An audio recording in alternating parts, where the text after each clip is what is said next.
Disclaimer, there will be spoilers mentioned in this video, so if you haven't seen this film and don't want me to give anything away about it, this is your warning to go watch it first and then come back. Also, everything said in this video is just my opinion based off of personal experiences. Feel free to agree or disagree as you wish. After all, this is just a personal critique. Enjoy the video! I have dressed all dark and brooding for the purpose of this video. So one day, my mom told me that she wanted to watch the Twilight movies. And I was like, well, even though I have never seen them before, I have heard from other movie YouTuber critics how horrendous the acting is and how the plot doesn't make any sense and that it's super dumb. Let's watch them. Hello everyone, my name is Cowan and welcome to another episode of Cowan Critiques. Today we are going to be critiquing Twilight. And for the longest time, I have not wanted to watch Twilight because of all the backlash that it receives, and also because Sam told me not to because it would waste my time. However, my mom wanted to watch it, and as any other good girlfriend, I ignored Sam and listened to my mom. Also because I knew that this would make good content, so let's get started. The movie Twilight is based off of the novel Twilight, written by Stephanie Meyer in 2003. The first movie was directed by Catherine Hardwicke and released in 2008. Screenplay by Melissa Rosenberg and starring Kristen Stewart as Bella Swan and Robert Pattinson as Edward Cullen, aka our main characters. Our story starts off with our first impression of Bella, where she starts talking about death. Lovely. Kind of. She says, "Dying in the place of someone I love seems like a good way to go." We start in Phoenix, Arizona, where Bella is saying bye to her mother and bye to Arizona. And she moves to Washington State to go live with her father in a small town called Forks. You think they like forks? Sorry. Not gonna lie, this small town kind of looks like my small town, but more like vintage, I guess. And already, we're 2 minutes into this movie. One thing that bothers me about Bella, straight off the bat, is that she calls her father Charlie. She doesn't refer to him as dad. That it's just so weird to me. Anyway, so she carries her cactus plant into her new home, and everything is wonderfully awkward between her and her father. So Bella has a little short reunion with her dad's friend and this guy named Jacob. Love the long hair, by the way. And after she hits him with her brand new used truck door, she heads off to her new school where everyone is looking at her. And when I thought I was already bad at sports, Bella hits a guy in the head with a volleyball and is now a part of this friend group. So interesting way to make friends. Hey, I never hit anyone with a volleyball in gym class. I just could never hit the ball. Unrealistic fact number 1. Most new kids are not brought into a new friend group after one period. Also, I hate whenever you're watching a movie where the main character is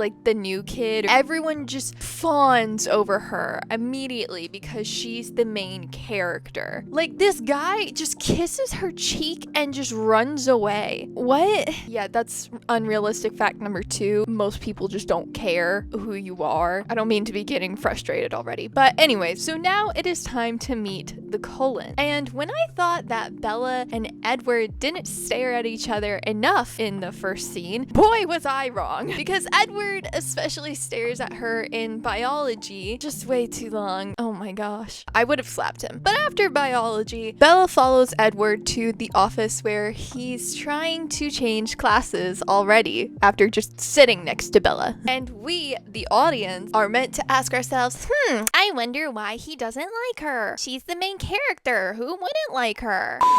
Anyway, so we start hearing about these sudden animal attacks happening in the town next to them, where Bella's dad is kind of in charge of, because, he's the chief of the police and he's trying to figure it out, but we'll come back to this later. Edward finally introduces himself to Bella and he gets really personal with her just straight off the bat and tries to figure out her whole life story, why her parents divorced, if she likes the rain. That's a personal question right there. But after he tries to figure out her whole life story, asking all these questions during passing period, he just walks away. Okay, thanks, dude. After school, though, an accident happens with a van. When it looks like Bella is about to get hit by said van, Edward stops the van with his bare hand. And obviously, Bella is kind of confused by this. So she asks Edward, how did you get over to me so fast? You stopped the van. You pushed it away with your hand. And Edward says, you must have hit your head. Can't you just thank me and get over it? Very suspicious. And so Edward starts being rude to Bella and says, it's better if we're not friends. But despite this, they keep talking to each other.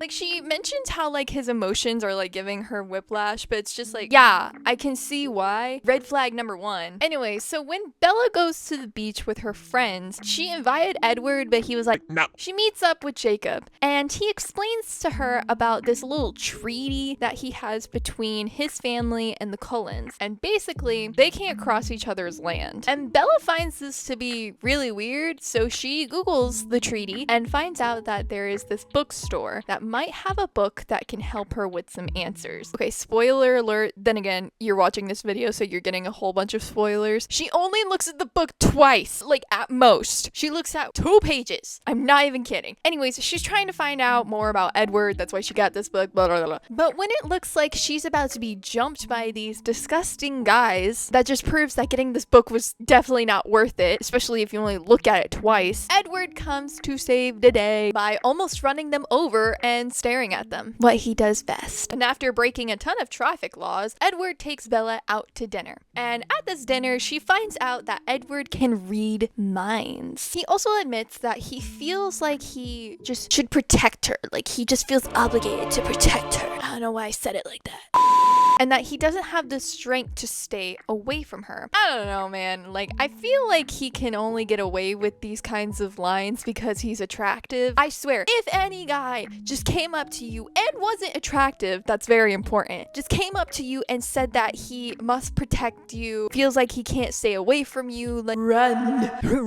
away. That dude is obviously like a psycho and a killer, like a murderer. This wouldn't be romantic with literally any other guy. After barely touching Edward one time, we learn that he's very cold, and that's just weird. When Bella and Edward pull up to the police station because Charlie's there, we learn that there was another animal attack, and that these attacks are getting closer and closer to Forks. So Bella goes home with her new can of pepper spray and gets to researching. And because she knows everything about Edward, she's just that smart, she takes him to the forest and claims that he is a vampire, and he doesn't deny it. In fact, he carries her on his back and takes her up the mountain to reveal his glowing body in the sunlight. And he proceeds to tell her that he is in fact a killer and has killed people. And you know what she says? Instead of running away, she says, I don't care.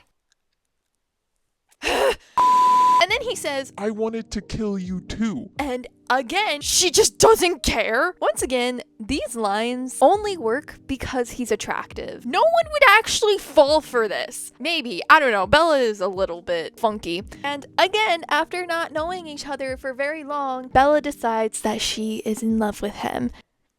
Alright, so now that Edward and Bella are kind of a thing, they spend every second of every day together, reasonable enough for a brand new couple. He tells her some facts about vampires, blah blah blah, no one cares. So Bella meets Edward's family, and they try really, really hard to cook for her, but vampires, they don't eat, so they don't really know, like, how to cook, which is kind of weird because, like, they were turned into vampires, and before they were vampires, they were normal humans, so you would think that they know how to cook food because, humans eat, so why are they, like, doing so much research? Maybe just because they want to be good and they're that caring? I don't know. But yeah, they try really hard to cook for her, and she doesn't even try a bite, and in the result, Rosalie overreacts and breaks a salad bowl. Okay. Also, I just wanted to point this out. In the Cullens house, there is an artwork of all of the Cullens grad caps and stuff, and Bella points out how miserable it must be to repeat high school over and over. Yeah, that's more than just misery, Bella. That's actually deliberately going through hell for no particular reason. More than psycho. So after some more awkward conversations, Edward calls her a spider monkey, and they go tree climbing, which is my worst nightmare, but they spend more time together. Everything's romantic. Ew. Anyways, back to the investigation with Charlie. So he continues the investigation on the animal attacks and he finds a human footprint. Are we sure it's an animal now? Very suspicious. Okay, I'm sorry, but when Charlie meets Edward and he's cleaning his gun, I just love Charlie because he reminds me of all three of my brothers and how annoyingly protective they are. So Bella and the Cullens go play baseball, of all sports. They also encounter more vampires that are actually behind the animal attacks. LaRon, James, and Victoria. And when it looks like they're about to join the baseball game, they discover that Bella is a human and that the Cullens are protecting her. Of course, the three of them are no match for the Cullens. Bella escapes, but this now means that Bella has to leave Forks, or else one of the vampires, like James, is going to go after her. But in order to do that, she has to convince her dad that she doesn't want to live with him. And this scene is just so heartbreaking. She just stomps on his feelings and leaves with Edward's family to go back to Phoenix. But you know, she is kind of scared because her life is in danger and she doesn't know if she will ever come back to Forks. In the meantime, the rest of the Cullens are trying to spread Bella's scent into like the trees. Okay, why is James so focused on Bella? Like, he could literally have any other human he wants. He just chooses her. I don't know why. I guess it's just because she's the main character, or if it's because she's the only human who knows about vampires. I don't know, that could be the explanation. Moving on. While in Phoenix, Alice has a vision that James is changing course and is now in Phoenix. And he kind of calls Bella up on the phone and threatens that he's going to kill her mother. So stupidly, very stupidly, Bella agrees to meet up with him alone in her old ballet studio for some reason. Like, she's literally mentally preparing herself that she's about to die and she just doesn't have a backup plan to not die.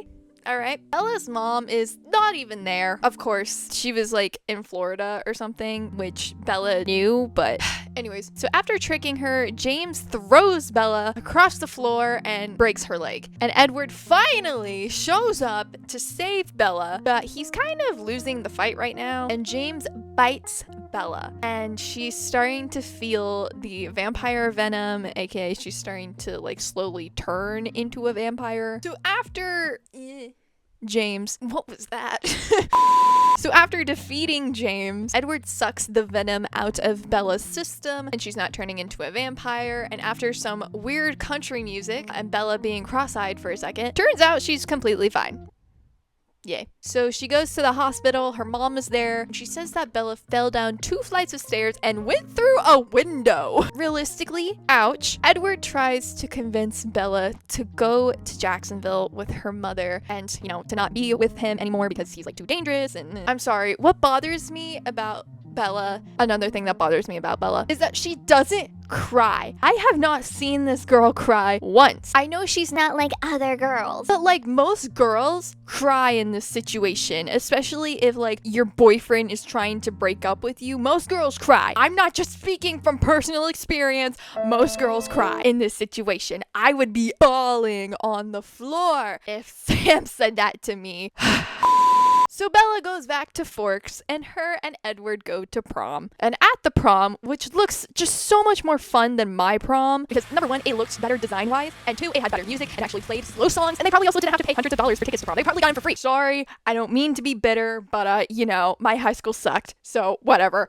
Bella tells Edward that she wants to be a vampire so that she can be with him forever. Of course, you know, not taking in any of the consequences that might come with that, but Edward refuses because he doesn't want her to be a blood-sucking killer. And that's where the movie ends. Yeah. So now I will be giving my overall thoughts on this movie as well as rating it out of 5 stars. So I surprisingly liked this movie way more than I thought I was going to, but I'm sorry, I just can't get over the horrible acting. Not everyone was bad. It lost a star for that. The soundtrack could have been better. I liked maybe like 3 songs, but most of them were actually in the credits. That doesn't help. I really liked the B-roll and the fantasy concept. This was actually like my first vampire movie. I guess I'm more into like realistic romance more than fantasy romance. Costumes, I also didn't like, but then again, this was 2008 and that was just a style, so that's not really their fault. They don't lose a star over that. And I think what I really don't like about this movie, like I like everything else about it, but what I really don't like and can't stand is Bella.